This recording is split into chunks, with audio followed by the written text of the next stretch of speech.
नमस्ते दोस्तों। तो आज मैं हूँ हॉस्पिटल में अपने पति के साथ। तो ये मेरे पति को एडमिट कर लिया गया है, इसलिए मुझे यहाँ हॉस्पिटल में रुकना पड़ा है।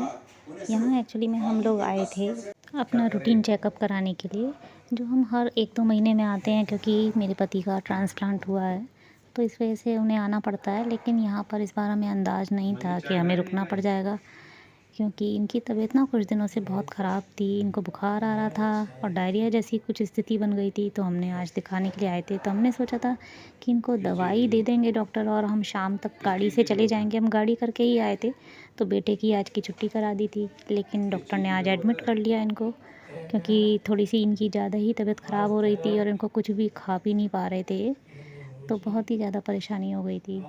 तो दोस्तों, आज मैं इसीलिए यहाँ रुकना पड़ गया है हम लोगों को।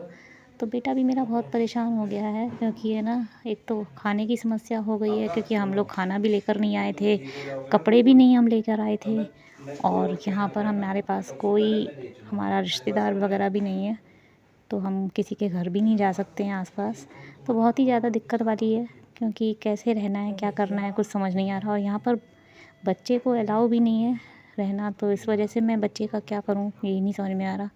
तो अब मैंने थोड़ा सा ना 1-2 घंटे की दूरी पर मेरी एक रिलेटिव रहती हैं, मैंने उनसे बात की है ताकि मैं बच्चे को अपने भिजवा सकूँ वहाँ पर।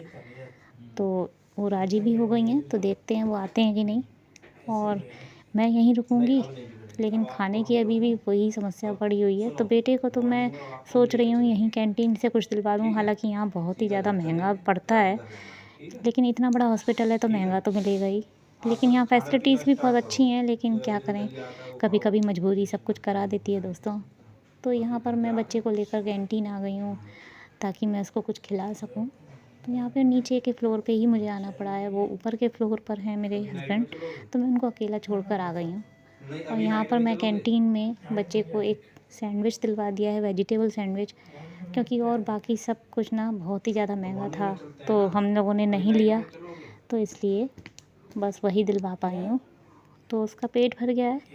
और यहाँ देखिए मेरे पति के लिए भी ना खाना आ गया है, मूंग की दाल आ गई है, लौकी की सब्ज़ी, रोटी, तो बस वो यही सब खा रहे हैं, तो थोड़ा बहुत, और दवाई से उनको थोड़ा सा फ़ायदा भी पहुँच गया है। तो देखते हैं, मैं यही उम्मीद रखती हूँ कि जल्दी से जल्दी उनकी छुट्टी हो जाए। और यहाँ पर ना मेरे खाने की भी समस्या बनी हुई है, क्योंकि अब मेरे को समझ नहीं आ रहा कि मुझे क्या करना है। तो देखती हूँ मैं क्या खाती हूँ। तो मैं सोच रही हूँ नीचे की कैंटीन में जाकर ही कुछ खा आऊँ। तो इसलिए अभी तक सोचा तो नहीं है, लेकिन काफ़ी कम टाइम हो रहा है। तो मैंने फाइनली बेटे को तो भेज दिया, रिलेटिव आ गए और उनको ले गए बेटे को। लेकिन अब मैं क्या करूँ समझ नहीं आ रहा। तो यहाँ मेरे पति गए हुए हैं, तो मैं अभी रुकी हुई हूँ, सोच रही हूँ वो आ जाएँ तो फिर मैं भी नीचे जाकर कुछ खा आती हूँ। तो मैं नीचे जाकर जब भी खाऊँगी जब वो आ जाएँगे, क्योंकि उनको भी ना पहले कुछ फ़ायदा पहुँच जाए। और यहाँ मैंने ना देखिए बैग में ढूँढने की कोशिश की कि शायद कुछ बचा हो, लेकिन कुछ भी नहीं। सवेरे का जो भी खाने-पीने का था वो सब ख़त्म है, और अभी मुझे भी भूख सी लग रही है। और रात को सोने के लिए भी ना कुछ भी नहीं है, यहाँ पर बस एक सोफ़ा है मेरे पास, और ठंड भी है, तो समझ नहीं आ रहा कैसे रात कटेगी। तो मैंने ना एक चीज़ सैंडविच ले लिया है यहाँ पर। चीज़ क्या, वेजिटेबल सैंडविच है सिंपल सा।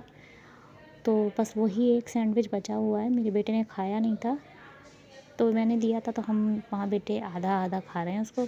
मेरा बेटा तो खाकर चला गया है रिलेटिव के साथ, और मैं यहाँ रह गई हूँ। तो मैंने भी बस वही खाने की सोच रही हूँ। यहाँ पर मेरे हस्बैंड को थोड़ा सा फ़ायदा पहुँच रहा है, लेकिन अभी भी दवाई चालू है, टेस्ट चालू हैं। तो मेरे को भी जो मैंने सोचा अब खाने का टाइम तो हो ही गया है, तो यही सैंडविच मैं खाकर अपना थोड़ा सा काम चला रही हूँ। तो कल देखी जाएगी कल क्या होगा। तो मैं बस यही प्रार्थना कर रही हूँ दोस्तों कि जल्दी से जल्दी मेरे हस्बैंड की छुट्टी हो जाए, कल सवेरे ही हो जाए, क्योंकि ऑलरेडी मैं अपने बेटे की एक छुट्टी करा चुकी हूँ, दूसरी छुट्टी अब कल करानी ही पड़ेगी। 2 दिन की छुट्टी हो गई हैं, उसके भी एग्ज़ाम आ रहे हैं। और इधर मेरे पति को भी ना 1 हफ़्ते की मेडिकल लीव लेनी पड़ गई है, क्योंकि उनको भी बहुत परेशानी हो रही है। तो अब कुछ समझ ही नहीं आ रहा, सब काम गड़बड़ हो गया। तो कभी-कभी ऐसा हो जाता है दोस्तों। तो आप भी प्रार्थना कीजिए कि मेरे पति जल्दी से जल्दी सही हो जाएँ, और ज़्यादा से ज़्यादा आप प्लीज़ लाइक करिएगा, और आप लोगों का साथ बहुत ज़रूरी है दोस्तों। तो दोस्तों इस वीडियो को लाइक करें, सब्सक्राइब करें। मिलते हैं नेक्स्ट वीडियो में।